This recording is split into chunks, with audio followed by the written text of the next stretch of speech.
Alright, so I've been trying to record this video for 2 days now, but for some reason every time I do it, it just does not turn out the way I want it to. But as you tell from the title of the video, obviously we got a new trailer, and that's what today's video is about. I've been recording along the way. I'm actually working on the trailer right now. I stopped what I was doing so I can make this video. Like, I've recorded this video numerous times, but every time I go back inside and watch it, I just don't like the way it turns out. And you're going to have to work with me on the camera. It's not always going to be focused. I usually don't use this camera a whole lot. In front to back, and then go in the inside and check everything out there, and then go over all of the plans. So here is the current trailer that we will be using to haul the bikes with. It's a lot different from a horse trailer, and I don't know, man, the horse trailer thing, it was cool and all because it's 11 quarters, but it just seemed a little bit extra. And everybody that I've asked about has agreed with me that this is a far better option than a horse trailer. And you know, the more and more I work on it, the better I kind of agree with them on. Trailer's a 1999 United Express line race trailer, and built for race cars and dirt cars obviously, but here along the lines I've been sitting here transforming it to haul dirt bikes with, and far from perfect. It's got a few problems here and there. It's outdated. All the lights on it are incandescent. They all burn, but they're not very bright, and all the aluminum on it's all just kind of, you know how I am with aluminum. Working on polishing all the trim around the doors inside and out. I haven't gotten around to changing the lights out on it yet. Weird hitch setup. I've never usually seen one like this. I've always still got to polish the corners out on it. I have yet to do that. I've actually only polished out the diamond plate, and I went right to work on the inside of it because we had to use it. So all this needs to be acid washed, kinda. I've SOS padded the little cargo door right here. There's a little cargo space back in here. You just open it up with this key right here. Comes down like so. Obviously I need to hit that with the garden hose or something, but yeah, crank handles in here. Got some gas in here. A lot of room in the gear, kind of needs some help. I'm going to hit it with some paint just to get all that surface rust off. Not necessarily rust, it's just where all the paint's come off of it. So, you know, just to freshen it all up.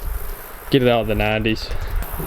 The generator is going to go somewhere up on this plate right here, and then the radiator for the air conditioner is going to go on that wall right there. And I'm going to get rid of this big old latch right here and just put like a camper door latch in there so we can open and close this door behind us. I'm iffy about the wheels. I don't know whether or not I should repaint on white or repaint on black. I don't know what to do yet, so y'all let me know in the comments. What should I do, black or white rims? Polished out the fenders too. Obviously I had to get that done. It does have a little bit of damage right there, but no big deal. I need to put a lens on this light. This is supposed to be a red light, but the bulb is broken out of it and it does not burn. So obviously with it being a car hauler, it's got this big old ramp on it, and it folds down. It's spring loaded, kind of like a garage door. It doesn't just slam down, it just eases down by itself. And then it's got this little fold ramp right here that just kind of folds out. But yeah, so one of the best things about this trailer, which I've only seen on most higher end trailers, is the little side access door right here. And I'm kind of glad that I have that because I can just pull in somewhere, check on the bike, see how everything's doing just from opening up this door. And then, you know, obviously this door opens up. No biggie. But one of the best things about this trailer, also, there's a lot of good things about this trailer, but you got to think, we're coming off of horse trailers that are from the 80s and early 90s, and they're all rusted out, and they're all from up north. And so this right here, for me, is pretty bougie. And the fact that I have come this far, obviously with the help of friends, you know, we put a lot of labor in. This is pretty much the fruit of our labor right here, all of this. And so it wasn't this clean whenever I went and got it. It's actually in pretty rough shape. It had been sitting for almost 5 years at a pawn shop that was in town. The pawn shop closed down. Then I came across the pawn shop for sale, and I asked about the trailer, if the trailer was for sale, and they said yes. They shot me a price, and then, you know, the salesman and me and the buyer and seller just kind of talked him down. So I got him way down off his asking price because it was pretty nasty. I thought it'd need a lot more, but turned out it just needed to be cleaned. And So also another thing that we're going to change on it. So it's got lighting in here. It's got these what do you call these bulbs? I can't think of what they are, but you know, they're the long glass bulbs. And the trailer's got shore power. Can't really tell because I got the door open, so you can't tell just how bright they are. Here it is a little bit better with the doors, with that door closed where the sun's coming in. My dog likes looking out that door. Yeah, it's got the lights on that side. I'm kind of iffy whether or not I should just put LED fixtures in or put LED bulbs in there, because one of the light fixtures in the shop is one of these kind right here, but we put LED bulbs in them and they're just as bright. But I want to put the 4-row Harbor Freight 10,000 lumen lights in place of those, just because they're like 40 bucks a pop on sale and it'd be more than enough light.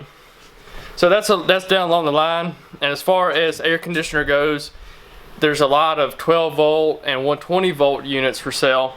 But the 12 volt units I just feel like are way too cheap and probably wouldn't even cool this trailer down. It's a lot of area to cool it. It doesn't look like a lot. Whenever it comes to cooling, you kind of need something that's pretty big. So as far as that, I'm going to get a curtain to go in the back door, like one of those little flap curtain things.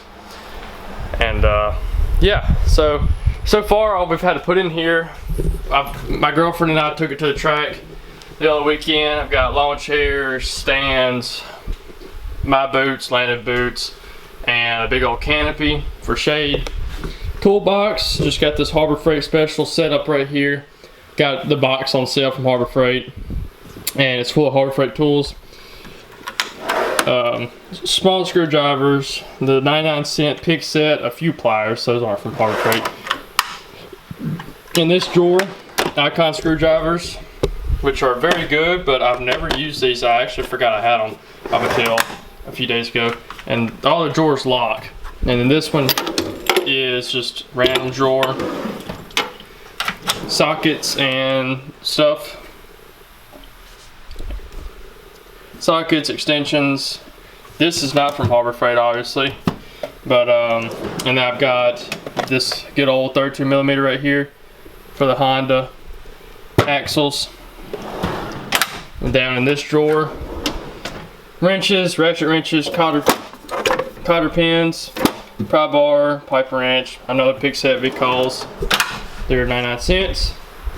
Then I've just got it kind of strapped to that eye right there. As far as bolting the bikes down in here, yeah, the way that we did the bike thing is pretty simple. Looked at a few other options and just kind of made my own system based off of the way everybody else did it. So E-tracks in the floor I did with 2 on each one, you know, like 2 E-track slots for each peg, just in case I want to move the bike forward or backwards. So E-track is bolted to the floor, which is, they actually call for like sheet metal screws, but these are bolted with 1/2-inch bolts. And then obviously have the E-track ring, you know, it just pops in there.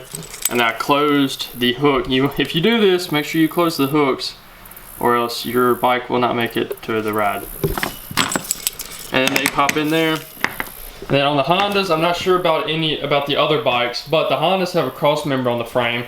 And if you do just the E-straps, then you're just going to be pulling the bike down till either you run out of ratchet strap or you bottom the suspension out. So you have those jack stands right there. They go in the cross member of the frame, and then you pull the bike down onto the jack stand, and it moves the suspension about that much, and the bike goes nowhere. So yeah, pretty good setup. Like I said, we're working on the trim in here. I know I already said it, but like I said, I polished this trim out. You can't see it because that's open, but you can see it on this one. I polished the trim out around the door, and then I did it around the step too. The checker floor is either going to be replaced. I like the checker, but we might replace it with new or do a different design because got some nastiness right there. I don't know what that is. But like I said, also did the checker on the step, which is pretty bougie looking if you ask me. And this morning I started polishing the trim on the outside of the door, and I noticed a little bit of a problem when I took the trim off. So that's alarming. You know, it's less than ideal. Come here, dog. This is Cliff, newest addition to the fleet. But yeah, you can't really tell. So I'm not gonna do the rest of the door trim. I don't think. I'm gonna clean them up with an SOS pad, but I don't think I'm gonna go through the process of polishing out like I did the bottom one, because it's just not that noticeable. Pretty much the whole trailer in a nutshell. But a lot of stuff coming for it. I have a whole list of stuff that I would like to do to it, and then I've got a whole list of stuff that needs to be done to it. And as far as the needs go, that's pretty much just painting the rims, because that's the biggest eyesore. Whenever you look at the trailer, you see the rust on the rims. But it's just a personal thing for me. I also want to get all the lighting out of the 90s and put some LEDs on it. See, it's got all these red LEDs across the back right here, but all I have are amber LEDs and 4 red ones. 1, 2. Yeah, and it's got 5 on the back of it, so that's kind of crap. And then 2 red ones on each corner of the bottom. The clean for it to have been a dirt car trailer, it looks really good. It's 8.5 feet wide, so it is pretty wide. You could probably fit a factory stock in here with ramp overs. You could definitely fit a few 4-wheelers in here, a shitload of dirt bikes, and even more shitload of pit bikes. But yeah, if you guys are interested in all of the work that I have been doing, I will start recording the progress. Let me show you what we had to fight whenever I went and picked the trailer up. So I backed into the trailer, obviously. I was hooking up and the hitch bumped the trailer, like the gooseneck. Oh. Boy, I thought we was going to have to call the damn exterminator out there.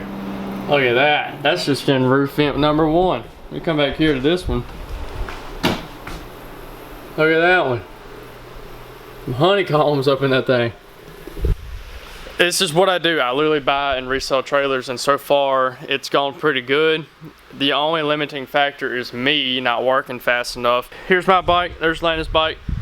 Ring across season starts in a few weeks, actually.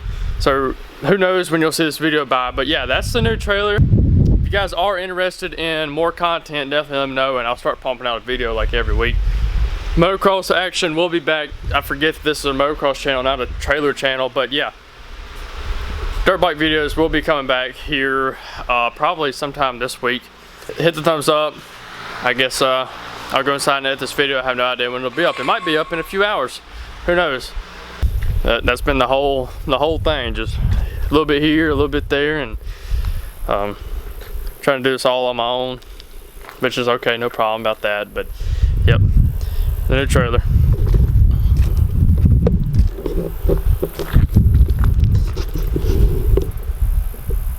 I'm in love with it.